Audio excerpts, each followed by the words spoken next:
हे दोस्तों, आज मैं आपको बताऊंगा एक की रीजन क्यों कुछ ही लोग बहुत अमीर बन पाते हैं और क्यों ज्यादातर लोग गरीब या फिर मिडिल क्लास रह जाते हैं। रॉबर्ट नाम का एक लड़का था जिसके 2 बाप थे। अब आप कुछ गलत मत समझिए, पहला उसका खुद का था पर दूसरा उसके दोस्त का बाप था जिसे वो अपना मुंह बोला बाप मानता था। पहले वाले ने पीएचडी की थी पर दूसरे ने कभी 8th भी पास नहीं की थी।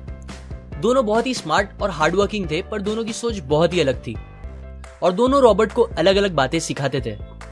पहला बाप बोलता था कि पैसा सारे फसाद की जड़ है, पर दूसरा बोलता था कि पैसा ना होना सारे फसाद की जड़ है।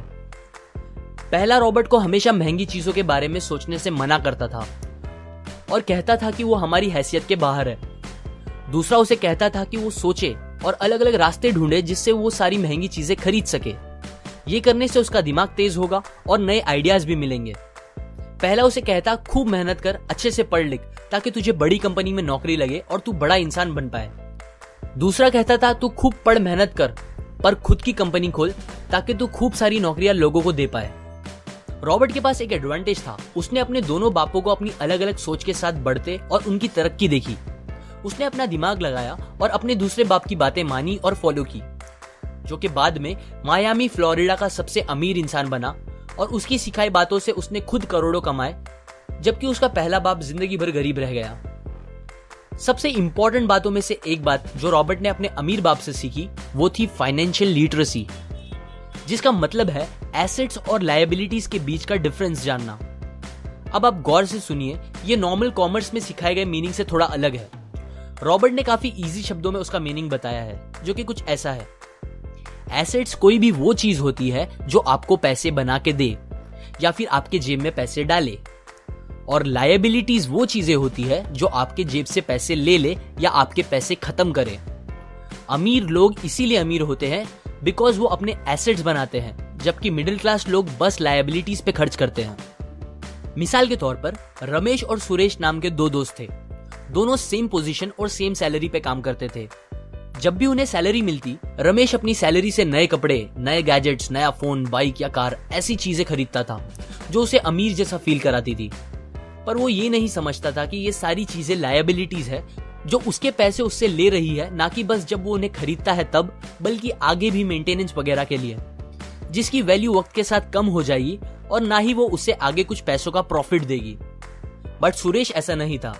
वो ये सारी चीजें नहीं खरीदता था जब तक कि उसके लिए बहुत जरूरी ना हो वो चीज खरीदना। वो पैसे जमा करता था और एसेट्स पे खर्च करता था, जैसे कि स्टॉक्स, बॉन्ड्स, रियल एस्टेट, अपनी खुद की स्किल्स बढ़ाने के लिए या कुछ सीखने के लिए जो उसे आगे और पैसे बना के दे।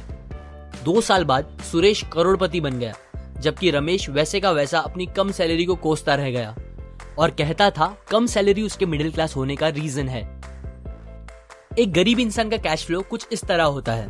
उसे पैसे मिलते हैं और फिर वो पैसे उसकी जरूरी खर्चों में खत्म हो जाते हैं। एक मिडिल क्लास का कैश फ्लो थोड़ा सा अलग होता है। उसे पैसे मिलते हैं, वो पैसे जरूरी खर्चों और लायबिलिटीज में खत्म कर देता है।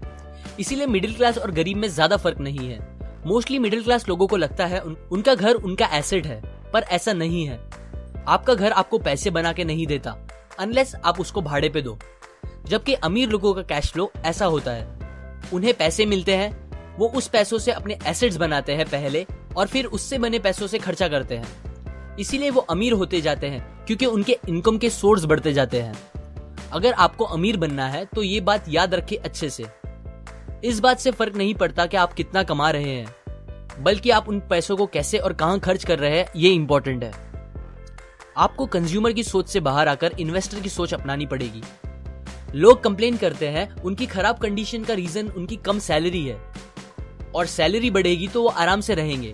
पर प्रॉब्लम ये है कि इनकम बढ़ने के बाद लोगों के खर्चे ज्यादा बढ़ जाते हैं, क्योंकि ज्यादा पैसे ज्यादा अच्छी चीजें खरीदने पे मजबूर करता है, जैसे कि एक बेहतर फोन, कार, घर, जो कि सब फिर से बस लायबिलिटीज है जो आपको कभी अमीर बनने नहीं देगी। ये बातें मैंने रॉबर्ट कियोसाकी की book rich dad poor dad से पढ़ी है, जो वो पहली बुक थी जिसने मेरी सोच चेंज की और बेहतर बनाई। अगर आपको ये बातें अच्छी लगी तो लाइक करें, अपने व्यूज कमेंट करें और फाइनली सब्सक्राइब करें। मैं आपको ऐसी काम की बातें जो मैंने दुनिया के कुछ सबसे समझदार लोगों से सीखी है शेयर करूंगा, जो आपको सक्सेसफुल बनने में मदद करेगी। और आखिर में थैंक्स फॉर वॉचिंग।